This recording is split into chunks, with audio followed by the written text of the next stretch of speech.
కొన్ని మాటలు విచ్చుచుండగా వాటిని విని మీ హృదయంలో భద్రపరచుకోమని ప్రార్థిస్తూ ఉన్నాను. ప్రియులారా, ఈ లోకములో మనము అనేక రీతిలుగా మనం జీవిస్తూ ఉన్నాం. ప్రయాసపడి భారం వస్తున్న సమస్త జనులారా నా ఎద్దకు రండి అని ప్రభు పిలిచిన మాటను ప్రియులారా మరి దినాన్ని మనం చూస్తున్నట్లయితే ప్రతి కుటుంబంలోనూ కూడా ప్రియులారా బిడ్డలు వాళ్ళ ఇష్టానుసారంగా జీవిస్తూ ఉన్నారు. ప్రియులారా, మరి యేసు ప్రభువుని మరి మన బిడ్డలకు అప్పగించుకున్నట్లయితే ప్రభు కృప కాపుదల మనకు తోడుగా ఉంటుంది. పరిశుద్ధ గ్రంథములో అనేక మంది దైవ సేవకులు, తల్లిదండ్రులైన వారు వారి బిడ్డల్ని ప్రియులారా మరి దేవుని హస్తాలకు అప్పగించుకున్నారు.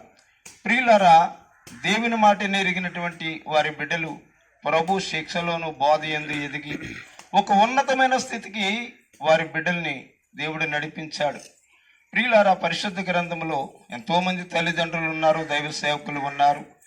అందులో ప్రియులారా అన్నమ్మ తల్లి అని ఒక తల్లి ఉంది. ప్రియులారా, తల్లికి మరి చాలా కాలం వరకు బిడ్డలు కలగలేదు. ఆ తల్లి ప్రార్థన చేసింది దేవుని మందిరంలోకి వచ్చి, ప్రభువా, ఇదిగో నేను గొడ్రాలిగా ఉన్నాను, నాకున్న ఈ నిందని తీసి నాకు ఒక్క కుమారుని దయచేసినట్లయితే ఆ కుమారుడు పాలు మాన్పించిన వెంటనే నీ సన్నిధికి అప్పగిస్తానని ఆ తల్లి ప్రియులారా మరి దేవుని సన్నిధిలో వాగ్దానము చేసుకున్నది. నిజమే, చాలా మంది వాగ్దానాలు చేస్తారు కానీ ఈ వాగ్దానాలు నెరవేర్చరు. అన్నమ్మ తల్లి వాగ్దానం చేసింది, దేవుడు చక్కని కుమారుణ్ణి బిడ్డకు దయచేశాడు. ప్రియులారా, ఆ బిడ్డ పాలు మాన్పిన వెంటనే మరి అన్నమ్మ తల్లి ఏ వాగ్దానం అయితే చేసిందో దేవుని సన్నిధిలో అదే రీతిగా ఆ బిడ్డను తీసుకెళ్లి ప్రియులారా మరి దేవుని సన్నిధికి అప్పగించింది. ప్రియులారా, ఆ చిన్న బాలుడు దేవుని సన్నిధిలో పెరుగుతూ ప్రియులారా మరి ఉన్నప్పుడు బాలుడిగా ఉన్నప్పుడే దేవుడు ఆ బిడ్డతో మాట్లాడాడు. చూడండి ఎంత గొప్ప దేవుడు. అప్పటికే కొన్ని వందల సంవత్సరాలు బట్టి ఇజ్రాయేలుతో దేవుడు మాట్లాడడం మానేశాడు, కానీ బాలుడైన సమూయేలుతో మాట్లాడాడు. అక్కడే గొప్ప సేవకుడు ఉన్నాడు, ఏలి అనే భక్తుడు ఉన్నాడు ఆ మందిరములో, ఆయనతో మాట్లాడడం మానేశాడు. కానీ బాలుడైనటువంటి సమూయేలుతో చిన్ననాటి నుంచి మాట్లాడాడు.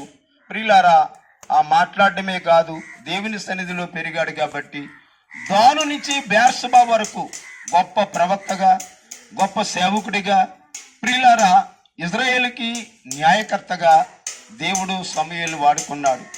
మన బిడ్డల్ని మనకి ఎవరికి అప్పగిస్తున్నాం ఒకసారి ఆలోచన చేయండి. ప్రియులారా, ఈనాడు అనేక మంది బిడ్డలు చదువుకుని సరైన ఉద్యోగాలు లేక ప్రియులారా మరి ఎంతో మంది దారి తప్పి త్రోవ తప్పి తిరుగుతున్నారు.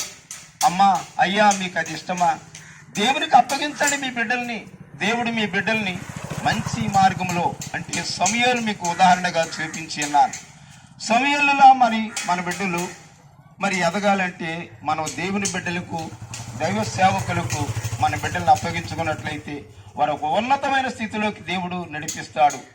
అలాగే మీ బిడ్డలందరినీ కూడా దైవ సన్నిధికి నడిపించేలాగన మీ అందరూ కూడా మరి మీ బిడ్డల కొరకు సంతోషించాలంటే దేవునికి అప్పగించే వారిగా ఉండాలి. ఈ కొద్ది మాటలు దేవుడు దీవించను గాక. పరిశుద్ధమైన